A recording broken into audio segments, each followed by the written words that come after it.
Hello everyone, I welcome you all in my YouTube channel. और आज की video में हम डिस्कस करेंगे solution of a maximisation type linear programming problem having mixed constraints. और इसको सॉल्व करेंगे हम बिग एम मेथड की हेल्प से, जो कि सिंप्लेक्स मेथड का एक वेरिएंट है। तो इस सिचुएशन को समझने के लिए एक सैम्पल प्रॉब्लम ली है मैंने, जिसका ऑब्जेक्टिव फंक्शन है मैक्सिमाइजेशन टाइप और 3 कंस्ट्रेंट्स आपकी गिवन है। इसके अलावा जो कंडीशन ऑफ नॉन नेगेटिविटी है वो भी गिवन है कि जो डिसीजन वेरिएबल्स हैं वो या तो 0 होने चाहिए या फिर ग्रेटर देन 0 होने चाहिए। तो आइए समझते हैं कि इस टाइप की प्रॉब्लम को कैसे हम ऑप्टिमाइज कर सकते हैं। तो सिंप्लेक्स मेथड का जो प्रोसीजर है उसका स्टेप 1 काफी इंपॉर्टेंट है, जिसमें हमें चेक करनी होती है सिंप्लेक्स मेथड की कंडीशंस। वो कंडीशंस क्या क्या है? पहली कंडीशन है कि जो राइट हैंड साइड वैल्यूज है कंस्ट्रेंट्स की वो पॉजिटिव होने चाहिए। तो इस केस में तीनों कंस्टेंट्स की right hand side values positive हैं, तो ये कंडीशन आपकी फुलफिल होती है यहाँ पे। और दूसरी कंडीशन है कि जो डिसीजन वेरिएबल्स हैं वो आपके नॉन नेगेटिव होने चाहिए, यानी कि जो डिसीजन वेरिएबल्स हैं उनकी वैल्यूज ग्रेटर देन और इक्वल टू 0 होनी चाहिए। तो ये दोनों कंडीशंस यहाँ पे फुलफिल होती है। इसका मतलब हम सिंप्लेक्स मेथड अप्लाई कर सकते हैं इस प्रॉब्लम को ऑप्टिमाइज करने के लिए। यस, जो स्टेप 2 रहेगा वो है standardisation of the given problem. तो इस डायरेक्शन में हमें पहले जो कंस्ट्रेंट्स हैं उनको स्टैंडर्डाइज फॉर्म में कन्वर्ट करना है। तो हम फर्स्ट कंस्ट्रेंट को पहले स्टैंडर्ड फॉर्म में कन्वर्ट करेंगे। फर्स्ट इक्वेशन कंस्ट्रेंट को हम लिखेंगे कुछ इस तरीके से 2x1 प्लस x2। अब जो कंस्ट्रेंट का नेचर है वो लेस देन और इक्वल टू टाइप है। इसका मतलब है कि हम लेफ्ट हैंड साइड कुछ ऐड करेंगे ताकि जो राइट हैंड साइड के ये इक्वल हो जाए। तो हम इसमें एक स्लैक वेरिएबल ऐड करते हैं और ऐसा करने से हमारी जो लेफ्ट हैंड साइड है वो राइट हैंड साइड के इक्वल हो जाएगी। अब दूसरी सिचुएशन, दूसरी कंस्टेंट को देखते हैं। दूसरी कंस्टेंट का नेचर क्या है आपका? ग्रेटर देन और इक्वल टू टाइप, यानी कि जो लेफ्ट हैंड साइड है वो आपकी मोस्ट ऑफ द केसेस में बड़ी रहेगी राइट हैंड साइड के कंपैरिजन में। तो इसको लिखते हैं हम 3x1 प्लस 2x2। तो इस सिचुएशन में हम सरप्लस वेरिएबल को सब्ट्रैक्ट करेंगे लेफ्ट हैंड साइड से, तो उसका नाम दिया है मैंने S2। यस, तो एक चीज आपको ध्यान रखने की, जब सरप्लस वेरिएबल को ऐड करते हैं तो उनका कोफिशिएंट -1 होता है, और -1 कोफिशिएंट होने की वजह से ये आइडेंटिटी मैट्रिक्स में पार्टिसिपेट नहीं कर सकता। तो उस सिचुएशन में हमें आर्टिफिशियल वेरिएबल्स भी इंट्रोड्यूस करने होते हैं। तो यहाँ पे मैं एक आर्टिफिशियल वेरिएबल A1 इंट्रोड्यूस करता हूँ, और इसके बाद आपकी जो इक्वेशन है वो जो कांस्टेंट है वो इक्वेशन में कन्वर्ट हो जाएगी इक्वल टू 30। थर्ड जो कांस्टेंट है वो ऑलरेडी उसमें आपकी इक्वालिटी गिवन है, किसी तरीके की कोई इनइक्वालिटी नहीं है। तो जैसा कि पहले की वीडियोस में हमने डिस्कस किया था कि इस टाइप की इक्वेशंस में भी या कांस्टेंट्स में आपको आर्टिफिशियल वेरिएबल इंट्रोड्यूस करना पड़ेगा, क्योंकि वो वेरिएबल आपका इस कांस्टेंट के बिहाफ पे आइडेंटिटी मैट्रिक्स के फॉर्मुलेशन में पार्टिसिपेट करेगा। तो यहाँ पे मैं नाम दे देता हूँ उसको A2, और ये साइड आपकी इक्वल टू 26। अब इक्वालिटी में कन्वर्ट करने के बाद जो स्टेप है वो क्या रहेगा कि जो जितने भी डिसीजन वेरिएबल्स हैं उनको हम सभी इक्वेशंस में इंक्लूड करेंगे। तो फर्स्ट इक्वेशन में एक बार देख लेते हैं, 2x1 plus x2 plus S1। हमें इसमें S2 इंक्लूड करना पड़ेगा। S2 का कोई कॉन्ट्रीब्यूशन नहीं है फर्स्ट इक्वेशन में, तो इसका कॉफिशिएंट हम 0 रखेंगे, 0 S2। इसके बाद A1 का भी कोई कंट्रीब्यूशन नहीं है, तो इसका कॉफिशिएंट भी हम 0 रखेंगे, और A2 का भी कॉफिशिएंट हम 0 रखेंगे। तो इस तरीके से हमने फर्स्ट स्टैंडर्ड इक्वेशन फॉर्मुलेट की है। सेकंड कांस्टेंट को देखते हैं, तो उसमें हमें S1 वेरिएबल इंक्लूड करना पड़ेगा, उसका कॉफिशिएंट 0 रखेंगे क्योंकि कोई कंट्रीब्यूशन नहीं है उसका सेकंड कांस्टेंट में। और इसके अलावा जो A2 है आर्टिफिशियल वेरिएबल नंबर 2, इसका भी कोई कंट्रीब्यूशन नहीं है, तो इसका भी कॉफिशिएंट 0 रखेंगे हम। थर्ड कांस्टेंट में हम S1 को इंट्रोड्यूस करेंगे, कॉफिशिएंट 0, S2 का कॉफिशिएंट 0, और A1 का कोफिशिएंट भी 0 रखेंगे। तो इस तरीके से आपके टोटल वेरिएबल्स हैं 6, x1, x2, s1, s2, a1 और a2। इन सभी वेरिएबल्स को हमने सभी कंस्टेंट्स में इंक्लूड किया है विद देयर रेस्पेक्टिव कोफिशिएंट्स। अब इसके बाद स्टैंडर्डाइजेशन का जो सेकंड स्टेप है, उसमें हमें ऑब्जेक्टिव फंक्शन में भी सारे वेरिएबल्स रिप्रेजेंट करने होते हैं, इंक्लूड करने होते हैं। तो चलिए ऑब्जेक्टिव फंक्शन को मॉडिफाई करते हैं। तो मॉडिफिकेशन के बाद कैसा दिखेगा ये, 2x1 प्लस 4x2। और जैसा कि हम जानते हैं कि सरप्लस और स्लैक वेरिएबल्स का कोई कंट्रीब्यूशन नहीं होता है ऑब्जेक्टिव फंक्शन में, तो उनके कोफिशिएंट्स हम 0 रखते हैं। तो 0s1 प्लस 0s2। अब उसके बाद बात आती है आर्टिफिशियल वेरिएबल्स की। आर्टिफिशियल वेरिएबल्स को रियल वेरिएबल्स नहीं है, इसका मतलब सिस्टम के किसी भी पार्ट से इनका कोई कनेक्शन नहीं है, कोई रिलेशनशिप नहीं है। तो रियल वेरिएबल्स हैं, तो इसका मतलब ये है कि ये फाइनल सॉल्यूशन का पार्ट नहीं बन सकते हैं। तो हमें इंश्योर करना है कि आर्टिफिशियल वेरिएबल्स आपके फाइनल सॉल्यूशन का पार्ट ना बने। वो कैसे इंश्योर करते हैं? वो हम इंश्योर करते हैं एक कोफिशिएंट असाइन करके। कोफिशिएंट क्या है? m, right. और m की वैल्यू किसी भी फाइनाइट नंबर से बड़ी होती है, तो इसीलिए हम इस मेथड को बिग M मेथड कहते हैं, क्योंकि m की वैल्यू काफी बड़ी है। तो मैक्सिमाइजेशन के केस में जो कोफिशिएंट का साइन रखेंगे, हम वो रखेंगे माइनस का। तो यानी कि इसको हम लिखेंगे -ma1 -ma2। तो जो आर्टिफिशियल वेरिएबल्स हैं उनका कोफिशिएंट क्या रहेगा? -m। किस केस में? मैक्सिमाइजेशन के केस में। और अगर यही मिनिमाइजेशन की प्रॉब्लम होती उस केस में हम इनका पॉजिटिव साइन रखते हैं। माइनस रखने का रीजन क्या है? ये सिर्फ आपको एक वार्निंग देगा कि आपको आर्टिफिशियल वेरिएबल्स फाइनल सॉल्यूशन में इंक्लूड नहीं करने हैं। अगर आप इंक्लूड करते हैं तो आपका प्रॉफिट माइनस में चला जाएगा, बिकॉज -m है यहाँ पे, और आप अपने ऑब्जेक्टिव को अचीव नहीं कर पाएंगे। तो ये आपका एक स्टैंडर्ड फॉर्म में आपने ऑब्जेक्टिव फंक्शन और कंस्ट्रेंट्स को कन्वर्ट कर लिया। इसके बाद जो कंडीशन ऑफ नॉन नेगेटिविटी है, इसको भी थोड़ा सा चेंज करना पड़ेगा। सभी डिसीजन वेरिएबल्स यहाँ पे दिखाने पड़ेंगे। x1, x2, s1, s2, a1, a2 should be greater than और इक्वल टू 0। तो इस तरीके से हमने सभी जो पार्ट्स हैं किसी प्रॉब्लम के, उनको स्टैंडर्ड फॉर्म में कन्वर्ट कर लिया। अब जो कंस्ट्रेंट्स गिवन है स्टैंडर्ड फॉर्म में, इनकी हेल्प से हमें इनिशियल सिंप्लेक्स टेबल क्रिएट करनी है। तो यानी कि जो x1 के कोफिशिएंट्स हैं 2 फर्स्ट इक्वेशन में, 3 है सेकंड में, और 1 है थर्ड इक्वेशन में। तो हर एक वेरिएबल को हम कॉलम की फॉर्म में रिप्रेजेंट करेंगे और उनके रेस्पेक्टिव कोफिशिएंट्स को एक कॉलम में ही शो करेंगे सबको। तो यहाँ पे x1 के कोफिशिएंट्स हैं 2, 3, 1 रेस्पेक्टिवली। तो जो टेबल फॉर्मुलेट होगी वो कुछ इस तरीके से दिखेगी। x1 के कोफिशिएंट्स हैं 2 फर्स्ट इक्वेशन में, 3 सेकंड इक्वेशन में, और 1 है थर्ड इक्वेशन में। तो इस तरीके से x1 के सभी कोफिशिएंट्स मैंने इस टेबल में लिखे हैं। इसी तरीके से x2 के कोफिशिएंट्स भी आपने कॉलम में लिख लिए सेकंड में। x2 के कोफिशिएंट्स क्या रहेंगे? फर्स्ट इक्वेशन में आपका 1 है, सेकंड इक्वेशन में 2 है, और थर्ड इक्वेशन में भी 2 है। तो 1, 2, 2 इस तरीके से आपने इनको लिखा है। और इसी तरीके से बाकी जो वेरिएबल्स हैं उनके कोफिशिएंट्स भी हम इस इक्वेशन में लिख लेंगे। इसके बाद जो राइट हैंड साइड वैल्यूज हैं वो भी हम इंक्लूड करेंगे हर एक इक्वेशन के साथ। ये आपकी फर्स्ट इक्वेशन के कोफिशिएंट्स हैं और ये आपकी फर्स्ट इक्वेशन की राइट हैंड साइड है। सिमिलरली सेकंड इक्वेशन के कोफिशिएंट्स आपके सेकंड रो में, और राइट हैंड साइड वैल्यू यहाँ पे इंक्लूड की है।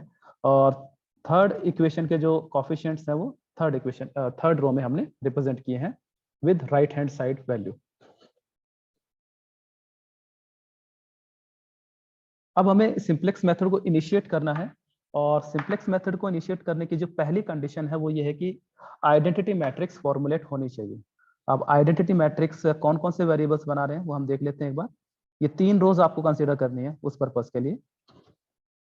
तो हम देख लेते हैं। S1 वेरिएबल के जो कोफिशिएंट्स हैं वो है 1, 0, 0, यानी कि आइडेंटिटी मैट्रिक्स में पार्टिसिपेट करेगा। A1 की वैल्यूज भी 0, 1, 0, ये भी आइडेंटिटी मैट्रिक्स में पार्टिसिपेट करेगा। A2 0, 0, 1, तो ये भी आइडेंटिटी मैट्रिक्स में पार्टिसिपेट करेगा। तो हमारे पास 3 वेरिएबल्स ऐसे हैं जो आइडेंटिटी मैट्रिक्स में पार्टिसिपेट करेंगे, आपका S1, A1 और A2। तो इन तीनों वेरिएबल्स को हम कहेंगे बेसिक वेरिएबल्स, और इन तीनों वेरिएबल्स को बेसिस में इंक्लूड करेंगे। तो S1 आपका आएगा फर्स्ट रो में, बिकॉज 1 आपकी फर्स्ट रो में है। A1 का जो कोफिशिएंट है 1 वो सेकंड रो में है, तो हम यहाँ पे A1 को इंक्लूड करेंगे। और A2 का जो कोफिशिएंट है 1 वो थर्ड रो में है, तो हम उसको यहाँ पे इंक्लूड करेंगे। इसके बाद जो इनके कोफिशिएंट्स हैं ऑब्जेक्टिव फंक्शन में वो लिखेंगे। S1 का कोफिशिएंट ऑब्जेक्टिव फंक्शन में 0 है। A1 का जो कोफिशिएंट है वो है -m, और A2 का कोफिशिएंट भी क्या है, -m। तो जो कंट्रीब्यूशन की जो वैल्यूज हैं CJ हमने लिखा है यहाँ पे 2, 4, 0, 0, -m। तो ये ऑब्जेक्टिव फंक्शन में कोफिशिएंट्स को रिप्रेजेंट करते हैं। अब आइडेंटिटी मैट्रिक्स फॉर्मुलेट करने के बाद हमें इनिशियल सॉल्यूशन फाइंड आउट करना है। वो कैसे फाइंड आउट करेंगे? जो बेसिक वेरिएबल्स हैं उनके अलावा जो भी वेरिएबल्स बचते हैं, यानी कि नॉन बेसिक वेरिएबल्स, उनकी वैल्यूज हम सॉल्यूशन में 0 लिखेंगे। 0, x1 की 0 है, x2 0 है, आपका s2 भी 0। तो ये तीन नॉन बेसिक वेरिएबल्स हैं, इनकी वैल्यूज हम 0 पुट करेंगे। और जो बेसिक वेरिएबल्स हैं उनकी क्या वैल्यूज होंगी? S1 बेसिक वेरिएबल है और इसमें हमें 1 लोकेट करना है इस कॉलम में, तो 1 है आपका फर्स्ट रो में, और फर्स्ट रो के respective right hand side value क्या है? 18। तो 18 वैल्यू होगी आपकी S1 की। इसी तरीके से A1 में देखते हैं, हम 1 लोकेट किया, 1 सेकंड रो में है, सेकंड रो की राइट हैंड साइड वैल्यू है 30, तो हम यहाँ पे 30 लिखेंगे। और A2 1 कहाँ पे? थर्ड रो में, तो थर्ड रो के respective right hand side value क्या है? 26। तो इस तरीके से हमने इनिशियल सॉल्यूशन सजेस्ट किया इस मेथड की हेल्प से। अब इस सॉल्यूशन की ऑप्टिमैलिटी हमें टेस्ट करनी है, और ऑप्टिमैलिटी टेस्ट करेंगे हम डेल्टा जे वैल्यूज की हेल्प से। डेल्टा जे वैल्यूज कैलकुलेट करेंगे हम CJ माइनस ZJ की हेल्प से। तो पहले हमें ZJ कैलकुलेट करना पड़ेगा। ZJ कैसे कैलकुलेट करेंगे? सिंपली लाइक हम x1 के लिए कैलकुलेट करते हैं। फर्स्ट x1 का फर्स्ट एलिमेंट है 2, इस 2 को मल्टीप्लाई करेंगे जो बेसिक वेरिएबल का कोफिशिएंट है उसके साथ, यानी कि 2 को मल्टीप्लाई करेंगे 0 के साथ, 2 इंटू 0। सेकेंड एलिमेंट को इसी तरीके से रेस्पेक्टिव कोफिशिएंट के साथ मल्टीप्लाई करेंगे, यानी कि 3 इंटू -m। फिर जो थर्ड एलिमेंट है 1, उसको भी रेस्पेक्टिव कोफिशिएंट से मल्टीप्लाई करेंगे, यानी कि 1 इंटू -m। और फिर इन तीनों का सम कैलकुलेट करेंगे। तो सम अगर हम कैलकुलेट करते हैं तो इसकी वैल्यू होगी आपकी 2 into 0 0, 3 into -m -3m, 1 into -m -m, यानी कि -4m। तो ZJ की वैल्यू क्या होगी x1 के लिए? -4m। तो इसी एक्सप्रेशन का यूज करते हुए हम बाकी एलिमेंट्स की भी ZJ वैल्यूज कैलकुलेट करेंगे। x2 के लिए क्या रहेगी? -4m, और S1 के लिए रहेगी 0, S2 के लिए आपकी होगी m, A1 के लिए होगी -m, और A2 के लिए होगी -m। तो आपको सिमिलर प्रोसीजर ये फॉलो करना है, और इस तरीके से आप ZJ वैल्यूज कैलकुलेट कर सकते हैं। अब उसके बाद हमें डेल्टा जे वैल्यू कैलकुलेट करनी है। डेल्टा जे कैसे कैलकुलेट करेंगे? CJ माइनस ZJ, यानी कि x1 की CJ वैल्यू कितनी है? 2, और ZJ वैल्यू कितनी है? -4m। तो हम इसको कैसे लिख सकते हैं? हमें करना है 2 माइनस -4m, तो हमारी वैल्यू क्या हो जाएगी? 2 + 4m। वैल्यू हमारी हो जाएगी 2 + 4m। तो इसको मैं यहाँ पे लिख देता हूँ 2 + 4m। इसी तरीके से x2 की बात करेंगे। x2 के केस में वैल्यू कितनी है? CJ की 4, और ZJ की वैल्यू कितनी है? -4m। तो हम इसको लिखेंगे कुछ इस तरीके से 4 - -4m, और हमारी वैल्यू कितनी हो जाएगी? 4 + 4m। तो इसको मैं लिख देता हूँ 4 + 4m। इसी तरीके से जो बाकी वेरिएबल्स की वैल्यूज हैं, डेल्टा वैल्यूज, वो भी हम कैलकुलेट कर लेंगे। S1 के लिए 0 - 0 0 हो जाएगा। S2 के लिए 0 - m, ये आपका -m हो गया। और A1 के लिए m -m -m, तो ये वैल्यू आपकी हो जाएगी 0, और A2 के लिए भी आपका सिमिलर 0। तो इस तरीके से हमने सभी डेल्टा वैल्यूज यहाँ पे कैलकुलेट की हैं। डेल्टा वैल्यूज कैलकुलेट करने के बाद हम स्टेप नंबर 4 पे जाएंगे। स्टेप 4 क्या है? टेस्टिंग फॉर द ऑप्टिमैलिटी, यानी कि जो फर्स्ट सोल्यूशन हमें मिला है उसकी ऑप्टिमैलिटी को टेस्ट करेंगे। और ऑप्टिमैलिटी की कंडीशन क्या है कि सभी डेल्टा वैल्यूज या तो 0 होनी चाहिए या फिर नेगेटिव होनी चाहिए, तभी आपका सॉल्यूशन ऑप्टिमल है, अदरवाइज आपका सॉल्यूशन ऑप्टिमल नहीं है। तो हम एक और वैल्यूज देख लेते हैं, डेल्टा जे की वैल्यूज जो इस टेबल में हमें मिली हैं। 2 + 4m ये एक पॉजिटिव वैल्यू है, 4m 4 + 4m ये भी एक पॉजिटिव वैल्यू है, बाकी वैल्यूज 0 या फिर नेगेटिव है। तो पॉजिटिव वैल्यूज होने की वजह से हम कह सकते हैं कि हमारा सॉल्यूशन ऑप्टिमल नहीं है, इसमें फर्दर इंप्रूवमेंट के चांसेस हैं। और इंप्रूवमेंट कहाँ कहाँ पे हो सकती है? जहाँ पे पॉजिटिव वैल्यूज आपको मिली है। तो x1 के केस में पॉजिटिव वैल्यू 2 + 4m है और x2 के केस में पॉजिटिव वैल्यू 4 + 4m है। अब इसके बाद हमें देखना है कि मैक्सिमम इंप्रूवमेंट के चांसेस कहाँ पे है। तो उसके लिए हमें most positive delta value pick करनी पड़ेगी और मोस्ट पॉजिटिव डेल्टा वैल्यू है आपकी 4 + 4m। तो जो मोस्ट पॉजिटिव डेल्टा वैल्यू है, पॉजिटिव डेल्टा वैल्यू है, उसको हम पिक करेंगे और ये वैल्यू जिस कॉलम में होगी वो रिप्रेजेंट करेगी इनकमिंग वेरिएबल को, यानी कि जो x2 आपका हो गया इनकमिंग वेरिएबल। इस स्टेज पे हम x2 को सॉल्यूशन का पार्ट बनाएंगे, तो इसलिए हम इसका नाम रख देते हैं इनकमिंग वेरिएबल। इनकमिंग वेरिएबल जिस कॉलम को हेड करता है उसको हम कहेंगे की कॉलम। तो आपका जो x2 कॉलम है ये की कॉलम हो गया। अब इसके बाद हम कैलकुलेट करेंगे रिप्लेसमेंट रेशियोज, ताकि हम फाइंड आउट कर सकें कि आउटगोइंग वेरिएबल कौन सा होगा। तो उसके लिए हमें जो x2 कॉलम के जो एलिमेंट्स हैं उनसे डिवाइड करना पड़ेगा respective right hand side values को, यानी कि 18 को डिवाइड करेंगे हम 1 से, तो ये वैल्यू हमारी हो जाएगी 18। सेकेंड एलिमेंट है 2, उससे डिवाइड करेंगे राइट हैंड साइड वैल्यू को 30 को, तो ये वैल्यू हो जाएगी 15। उसके बाद थर्ड वैल्यू है 26, इसको डिवाइड करेंगे थर्ड एलिमेंट से जो कि है 2, ये वैल्यू हमारी हो जाएगी 13। अब यहाँ पे क्राइटेरिया क्या होता है आउटगोइंग वेरिएबल को सिलेक्ट करने का? Least positive value. Least positive value जहाँ पे होगी वो आपका आउटगोइंग वेरिएबल को रिप्रेजेंट करेगा। तो लीस्ट पॉजिटिव है हमारा 13, तो ये जो रो है ये रिप्रेजेंट करेगी आउटगोइंग वेरिएबल को। एक बार इस रो को मैं हाईलाइट कर देता हूं। तो ये रो है आपकी की रो, की कॉलम हमारे पास ये है और ये हमने की रो यहाँ पे आइडेंटिफाई की है। तो आउटगोइंग वेरिएबल कौन सा होगा? जो इस रो को हेड करता है, यानी कि A2। A2 आपका हो गया आउटगोइंग वेरिएबल।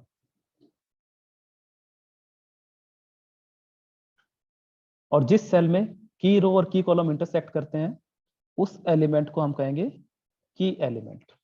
यहाँ पे की रो और की कॉलम इंटरसेक्ट करते हैं, तो इसलिए आपका ये 2 है जो है वो बनेगा आपका की एलिमेंट। तो अब हमारे पास इनकमिंग वेरिएबल है, आउटगोइंग वेरिएबल है, की रो, की कॉलम और की एलिमेंट भी है। तो इस इंफॉर्मेशन के बेस पे हमें क्या करना है?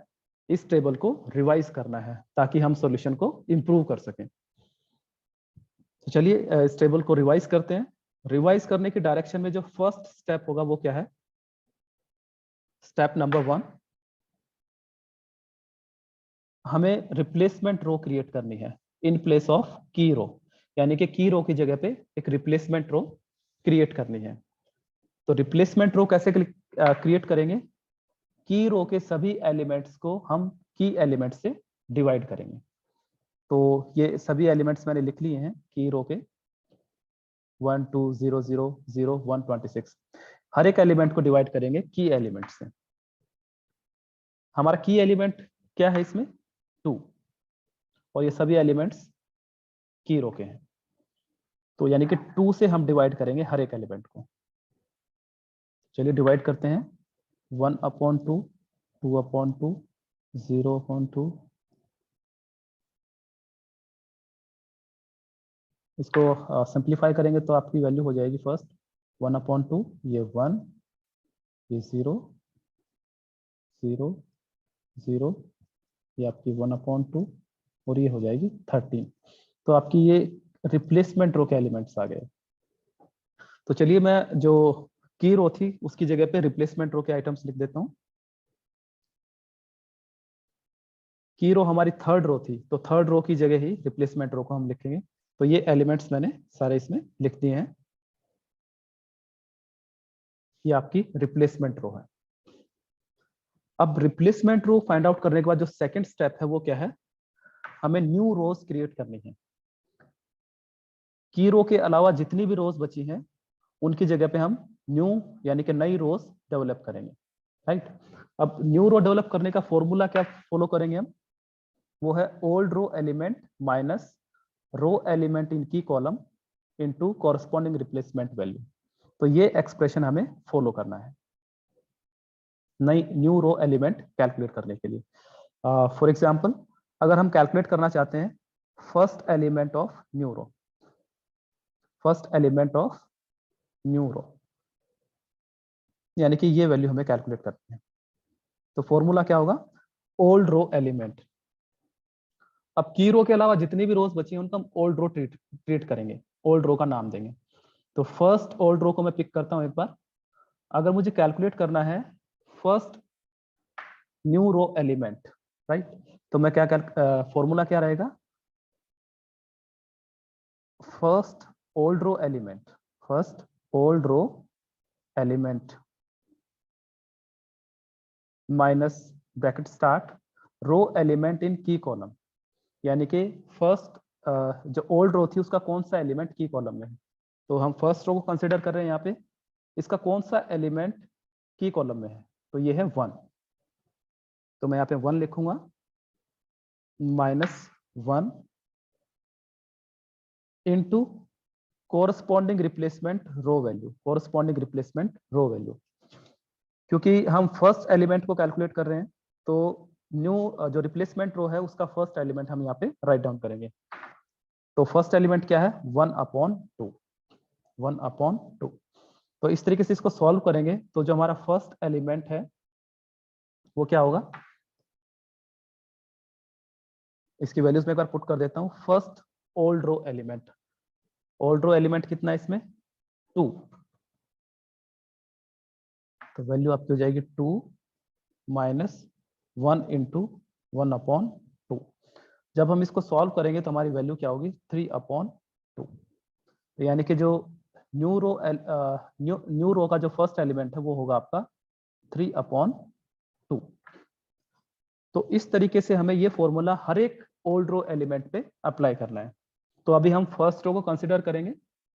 फर्स्ट रो के एलिमेंट्स हैं 2 1 1 0 0 0 और राइट हैंड साइड वैल्यू भी हम इंक्लूड करेंगे 18। तो 1 बाय 1 हम हर एक एलिमेंट पे ये एक्सप्रेशन फॉर्मूला अप्लाई करेंगे। तो फर्स्ट पे हमने अप्लाई किया तो वैल्यू क्या रहेगी, सेकंड एलिमेंट है आपका 1 माइनस और रो एलिमेंट इनकी कॉलम ये सिमिलर रहेगा सभी एलिमेंट्स के लिए इनटू कोरस्पॉन्डिंग रिप्लेसमेंट रो वैल्यू। अब हम सेकंड एलिमेंट कैलकुलेट करना चाहते हैं न्यू रो का, तो यहाँ पे भी जो एलिमेंट लेंगे हम रिप्लेसमेंट रो का वो सेकंड ही होगा यानी कि 1। ये मैंने कंसिडर किया। इसको सॉल्व करेंगे तो हमारी वैल्यूज क्या होंगी 0। इसी तरीके से बाकी सबके लिए सॉल्व कर लेते हैं इसको। इस केस में वैल्यू आपकी 1 हो जाएगी, ये आपकी 0 0, ये आपकी हो जाएगी -1/2 और ये आपकी हो जाएगी 18 - 13 यानी कि 5। तो इस तरीके से फर्स्ट ओल्ड रो की जगह हमने फर्स्ट न्यू रो को क्रिएट किया। तो मैं यहाँ पे लिख देता हूँ सभी एलिमेंट्स को, फर्स्ट ओल्ड रो की जगह फर्स्ट न्यू रो हमने क्रिएट की है। इसी तरीके से सेकंड जो ओल्ड रो है, सेकंड ओल्ड रो है, इसकी जगह भी हम सेकंड न्यू रो डेवलप करेंगे। तो उसी तरीके से यही फॉर्मूला अप्लाई करेंगे। फर्स्ट एलिमेंट आपका 3 है और इस रो का कौन सा एलिमेंट की कॉलम में है 2, सेकंड रो का कौन सा एलिमेंट की कॉलम में है 2, तो ये 2 हमने लिखते हैं यहाँ पे, ये 2 इंटू कॉरस्पॉन्डिंग रिप्लेसमेंट रो वैल्यू यानी कि फर्स्ट वैल्यू क्या रहेगी 1/2। इसको सॉल्व करते हैं तो वैल्यू क्या रहेगी आपकी, ये आपकी हो जाएगी 2। इसी तरीके से बाकी वैल्यूज भी हम कैलकुलेट कर लेंगे।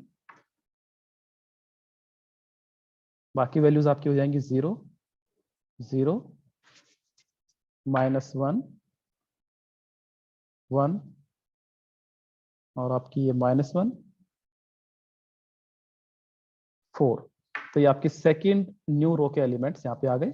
इनको मैं टेबल में लिख देता हूँ। ये आपके सेकंड न्यू रो के एलिमेंट्स यहाँ पे इंक्लूड हो गए। तो इस तरीके से हमने एक नई टेबल यहाँ पे क्रिएट की है।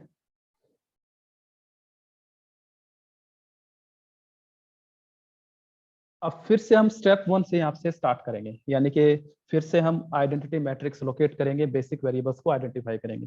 तो जो सिंप्लेक्स मेथड है या बिग एम मेथड है वो रिट्रेटिव प्रोसीजर है, यानी कि जो स्टेप्स हैं वो रिपीट होते हैं।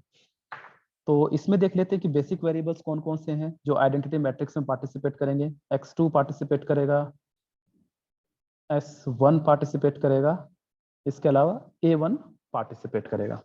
तो इन सभी वेरिएबल्स को हम बेसिस में इंक्लूड करेंगे। अब x2 में 1 लोकेट करना है, तो 1 आपका थर्ड रो में है, तो हम यहाँ पे लिखेंगे x2 को। इसके बाद दूसरा जो वेरिएबल है आपका s1 का 1 किस में है? फर्स्ट रो में, तो फर्स्ट रो के हेडिंग में जाएगा s1, और a1 आपका सेकेंड रो में है, उसका एलिमेंट 1, तो ये सेकेंड एलिमेंट रो में हम इसको इंक्लूड करेंगे। और इनके रेस्पेक्टिव कोफिशिएंट्स क्या है ऑब्जेक्टिव फंक्शन में? s1 का 0 है, a1 का -m है, और x2 का है 4। तो इस तरीके से बेसिक वेरिएबल्स हमने लोकेट कर लिए। तो हम एक रिवाइज्ड सॉल्यूशन यहाँ पे लिखेंगे। ये रिवाइज्ड सॉल्यूशन है। रिवाइज्ड सॉल्यूशन कैसे फाइंड आउट करेंगे?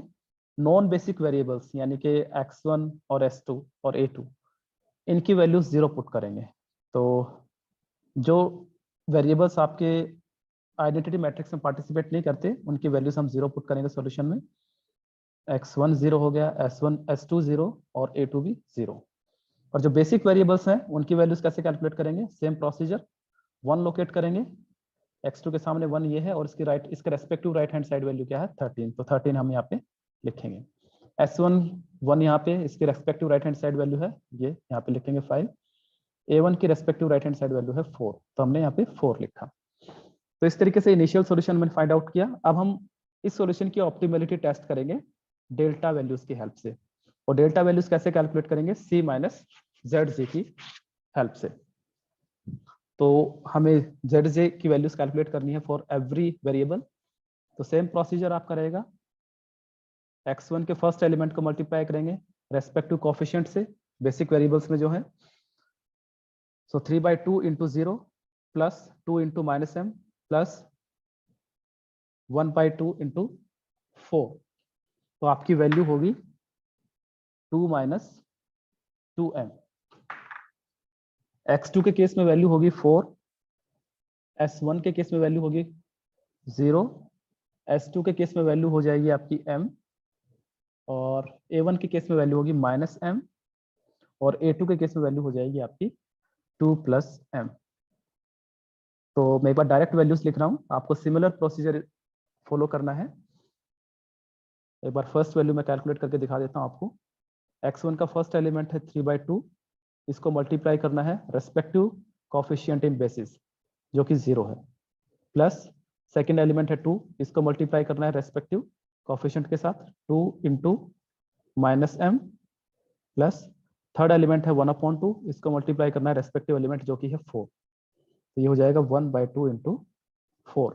जब हम इसको सॉल्व करेंगे तो हमारी वैल्यू क्या होगी? 2 माइनस 2m। तो सिमिलर फॉर्मूला आपको अप्लाई करना है हर एक वेरिएबल की zj वैल्यूज कैलकुलेट करने के लिए। तो zj वैल्यूज कैलकुलेट करने के बाद हम फिर से डेल्टा वैल्यूज कैलकुलेट करेंगे, cj minus zj। cj minus zj यानी कि cj वैल्यू 2 है और zj की वैल्यू है 2 माइनस 2m। तो ये हो जाएगी आपकी 2 माइनस 2 प्लस 2m। ब्रैकेट से बाहर आएगा तो ये आपका जो -2m है ये +2m हो जाएगा, और इसको जब सॉल्व करेंगे तो आपकी वैल्यू हो जाएगी 2m। x2 के लिए 4 माइनस 4 0 हो जाएगा, s1 के लिए 0 माइनस 0 0, और s2 के लिए 0 माइनस m, ये हो जाएगा -m, और a1 के लिए -m माइनस -m यानी कि आपका क्रॉस हो जाएगा, ये वैल्यू हो जाएगी 0, और a2 के लिए आपका हो जाएगा -m -2 -m यानी कि -2 -2m। तो इस तरीके से हमने सभी डेल्टा वैल्यूज कैलकुलेट कर ली, सभी वेरिएबल्स। डेल्टा वैल्यूज कैलकुलेट करने के बाद हम ऑप्टिमैलिटी टेस्ट करेंगे सॉल्यूशन की, कि सॉल्यूशन ऑप्टिमल है या नहीं। तो सभी वैल्यूज आपकी या तो 0 या फिर नेगेटिव होनी चाहिए, तभी आपका सॉल्यूशन ऑप्टिमल होगा। इस टेबल में जो डेल्टा वैल्यूज हैं वो एक वेरिएबल की पॉजिटिव है, x1 की वैल्यू पॉजिटिव है 2m, यानी कि आपका सॉल्यूशन ऑप्टिमल नहीं है और इसमें फर्दर इंप्रूवमेंट के चांसेस हैं। तो इंप्रूवमेंट कहाँ पे करेंगे? जो आपकी मोस्ट पॉजिटिव वैल्यू जिस वेरिएबल की होगी उसको हम सॉल्यूशन में इंक्लूड करेंगे। तो यहाँ पे मोस्ट पॉजिटिव वैल्यू है आपकी 2m, यानी कि x1 वेरिएबल हमारा होगा इनकमिंग वेरिएबल। और जिस कॉलम में इनकमिंग वेरिएबल होता है उसको हम कहते हैं की कॉलम। की कॉलम के जो एलिमेंट्स हैं उनकी हेल्प से हम कैलकुलेट करेंगे रिप्लेसमेंट रेशियोज, यानी कि 5 को डिवाइड करेंगे हम 3/2 से, 4 को डिवाइड करेंगे 2 से, और 13 को डिवाइड करेंगे 1/2 से। तो हमारी जो रेस्पेक्टिव वैल्यूज हैं वो हो जाएंगी 10/3, ये हो जाएगी हमारी 2, और ये हो जाएगी हमारी 26। अब आउटगोइंग वेरिएबल कैसे सेलेक्ट करते हैं? Least positive value, replacement ratios में जो लीस्ट पॉजिटिव वैल्यू है यानी कि 2, वो डिनोट करेगी आउटगोइंग वेरिएबल को। तो इस केस में जो A1 है वो हो जाएगा आपका आउटगोइंग वेरिएबल।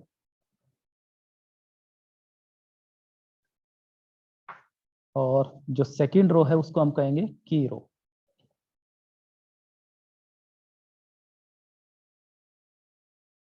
तो इनकमिंग वेरिएबल हमारा x1 है, आउटगोइंग वेरिएबल है A1, की कॉलम हमने आइडेंटिफाई कर लिया, की रो हमारे पास है, और की एलिमेंट हमारे पास 2 है, जहाँ पे की रो और की एलिमेंट एक दूसरे को इंटरसेक्ट करते हैं। अब इस इंफॉर्मेशन के बेस पे हम फिर से इस टेबल को रिवाइज करेंगे, सेम प्रोसीजर स्टेप 1 से लेके। तो इस डायरेक्शन में पहला स्टेप क्या रहेगा? रिप्लेसमेंट रो क्रिएट करना। और रिप्लेसमेंट रो कैसे क्रिएट करेंगे? की रो के हर एक एलिमेंट को डिवाइड करेंगे की एलिमेंट से। तो इस टेबल में हमारी की रो है सेकेंड वन और की एलिमेंट है 2। तो सेकेंड रो के सभी एलिमेंट्स को हम 2 से डिवाइड करेंगे। तो ये एलिमेंट्स मैंने लिख लिए यहाँ पे, उनको डिवाइड करते हैं हम 2 से।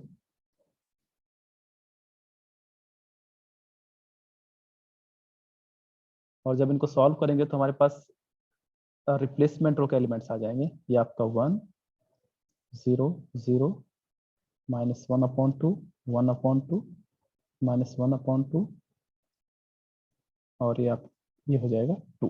तो ये रिप्लेसमेंट रो के एलिमेंट्स आ गए। तो जो सेकंड थी हमारी की रो थी उसकी जगह पे रिप्लेसमेंट रो के एलिमेंट्स में लिख देता हूँ, जो कि इस तरीके से हैं 1 0 0 -1/2 1/2 -1/2 एंड 2। तो ये रिप्लेसमेंट रो है। उसके बाद का जो स्टेप है उसमें हम नई रोज क्रिएट करेंगे, किसकी जगह पे? ओल्ड रोज की जगह पे। की रो के अलावा जितनी भी रोज बची हैं उनको ओल्ड रोज हम कहेंगे, और उनकी जगह न्यू रोज क्रिएट करेंगे। फॉर्मूला हमारा सिमिलर रहेगा जो पिछले स्टेप में हमने किया था। तो ओल्ड रो के सभी एलिमेंट्स मैंने कॉलम वाइज एक बार लिख लिए हैं। जो आपकी फर्स्ट रो है उसके सभी एलिमेंट्स 3/2 0 1 0 0 -1/2 एंड 5। इसी तरीके से सेकंड टेबल में जो थर्ड रो है, थर्ड ओल्ड रो है, उसके एलिमेंट्स मैंने यहाँ पे लिख लिए 1/2 1 0 0 0। फर्स्ट रो का की एलिमेंट कौन सा है? फर्स्ट रो का एलिमेंट कौन सा है जो की कॉलम में है? फर्स्ट रो का एलिमेंट है 3/2 जो कि की कॉलम में है, तो उसको हम कंसिडर करेंगे, इस फॉर्मूला में अप्लाई करेंगे। और कॉरस्पॉन्डिंग रिप्लेसमेंट वैल्यूज आपकी ये गिवन है रिप्लेसमेंट रो की। फर्स्ट एलिमेंट के लिए 1 है, सेकेंड एलिमेंट के लिए 0। तो इस एक्सप्रेशन का यूज करके हम जो फर्स्ट न्यू रो है उसके एलिमेंट्स फाइंड आउट कर सकते हैं। तो एलिमेंट्स क्या होंगे? 3/2 -3/2 इंटू 1, यानी कि 3/2 -3/2, ये आपकी वैल्यू हो जाएगी 0। सेकेंड केस में 0 -3/2 इंटू 0, ये भी आपकी वैल्यू हो गई 0। थर्ड एलिमेंट की वैल्यू हो जाएगी 1, फोर्थ की वैल्यू हो जाएगी 3/4, और फिफ्थ की -3/4, जो सिक्स्थ एलिमेंट है वो हो जाएगा आपका 1/4, और जो लास्ट एलिमेंट है वो होगा आपका 5 - 3 यानी कि 2। तो ये फर्स्ट रो के एलिमेंट्स हैं, फर्स्ट न्यू रो। तो ये सभी एलिमेंट्स मैं लिख देता हूँ एक बार टेबल में। यहाँ पे लिखे हुए हैं 0 0 1, ये आपकी फर्स्ट रो के एलिमेंट्स हैं, फर्स्ट न्यू रो। इसी तरीके से जो थर्ड रो थी इस टेबल की, उसकी जगह पे हम न्यू रो क्रिएट करेंगे, सेम फॉर्मूला अप्लाई करेंगे। ओल्ड रो एलिमेंट हमारे मैंने लिख दिए हैं कॉलम की फॉर्म में, और जो की एलिमेंट है इस रो का वो कौन सा रहेगा, इस रो का कौन सा एलिमेंट की कॉलम में है, ये है 1/2। तो इसको हम यूज करेंगे फॉर्मूला में।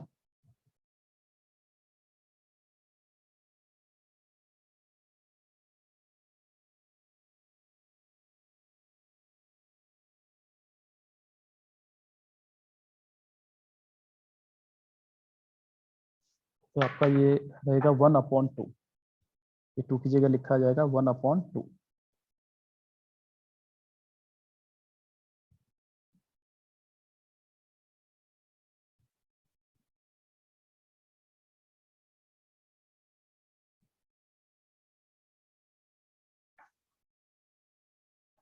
तो इसको सॉल्व करते हैं, सॉल्व करेंगे तो आपका फर्स्ट एलिमेंट क्या होगा, 1/2 माइनस 1/2 यानी कि 0। सेकेंड एलिमेंट क्या होगा, 1 माइनस 1/2 इंटू 0 यानी कि ये 1 हो जाएगा। थर्ड एलिमेंट क्या रहेगा, 0 माइनस 0, 0 हो गया। फोर्थ एलिमेंट आपका होगा 0 माइनस 1/2 इंटू -1/2, ये आपका हो जाएगा +1/4। फिफ्थ एलिमेंट हो जाएगा आपका -1/4। नेक्स्ट एलिमेंट होगा आपका माइनस माइनस प्लस,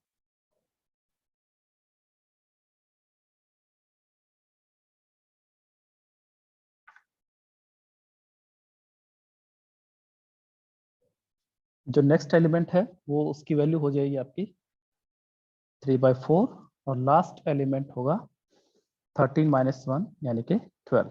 तो ये आपकी थर्ड रो की जगह हमने एक नई रो क्रिएट की है, इसके एलिमेंट्स भी हम टेबल में इंक्लूड कर लेंगे, जो कि इस तरीके से। तो इस तरीके से हमने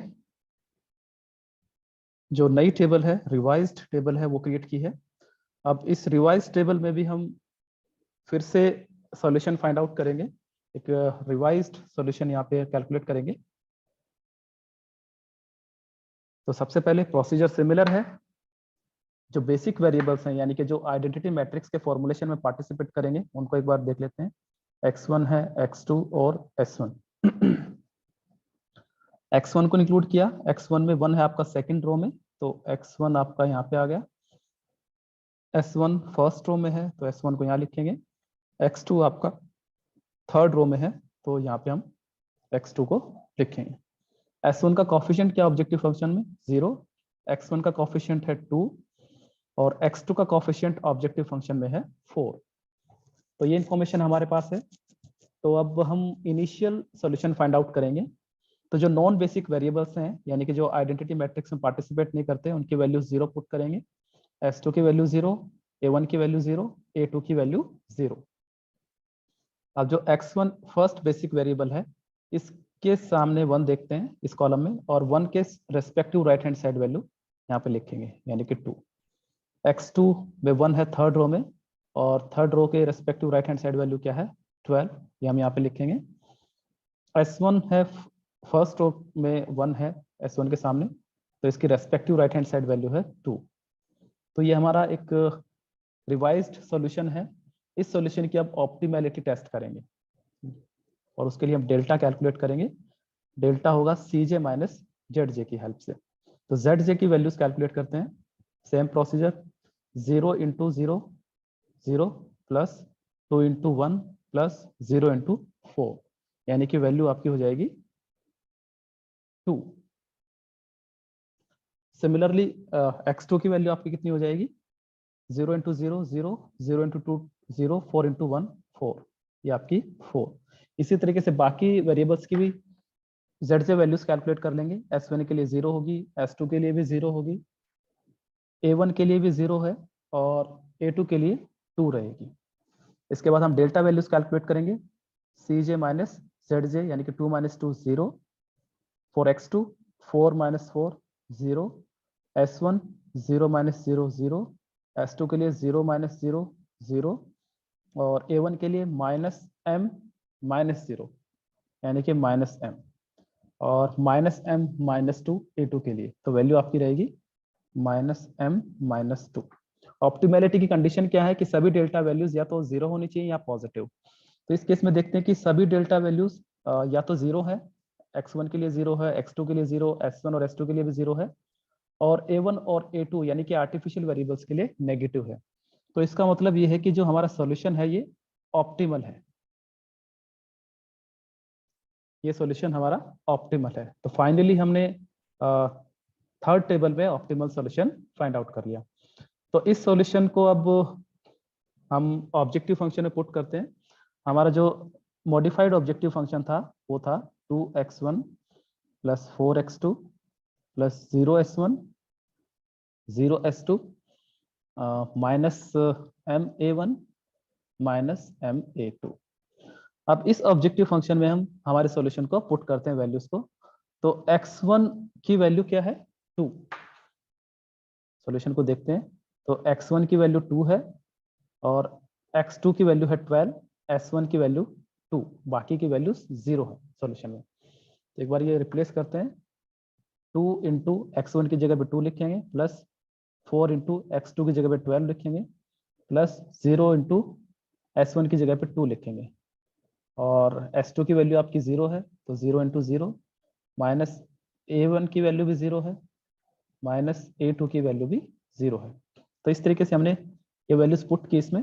इसको सॉल्व करेंगे तो 4 plus 48 plus 0 plus 0 plus 0 plus 0 और आपकी जो वैल्यू है वो रहेगी 52, जो कि मैक्सिमम है, ऑप्टिमल वैल्यू है। तो इस तरीके से बिग एम मेथड हमने अप्लाई किया मैक्सिमाइजेशन केस में, जिसमें कि मिक्स्ड कंस्ट्रेंट्स थी, less than equal to type भी थी, greater than equal to type भी और इक्वालिटी भी गिवन थी। तो इस तरीके से हम प्रॉब्लम को सॉल्व कर सकते हैं बिग एम मेथड की हेल्प से।